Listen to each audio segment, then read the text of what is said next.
Voy dadasi.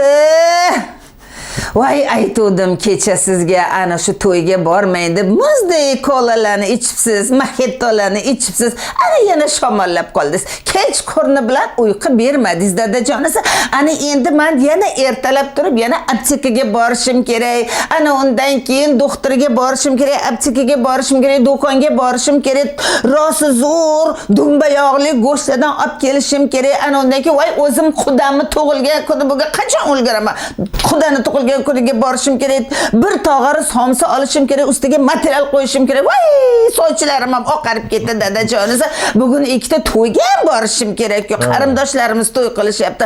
Hali o'shanga ham sochlarimni bo'yatishim kerak. Bunga qachon ulguraman? Ana undan keyin do'konga kir, aptekaga kir, uyga kel, kelinga qara, o'g'ilga qara, u navaraga qara, bunisini maktabga jo'nat, unisini bog'chaga jo'nat, sizga qaragin, dori bergin. Voy dadajonisi, pensiyangiz hammasi doriga ketyapti. Hali o'g'il o'ylantirish kerak, qiz chiqarish kerak, do'konga borishim kerak. Bildingizmi? Voy bozorda eng qimmat material qaysiligini bildingizmi? Voy, Saydaremetova degan material qimmat bo'pti-da. Ana uniki Esmeralda degan.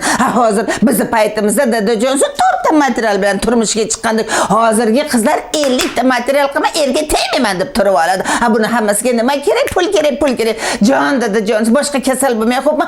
Meni ishlarim ko'p. Hamma hali telefonlarga ulgurishim kerak, qo'shnilarga chiqishga ulgurishim kerak.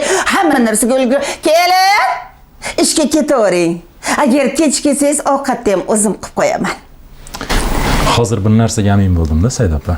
Bunday tezlikda, bunday ohangda gapirish uchun ayol uchun 1000 ta jon ham yetmaydi. To'g'ri.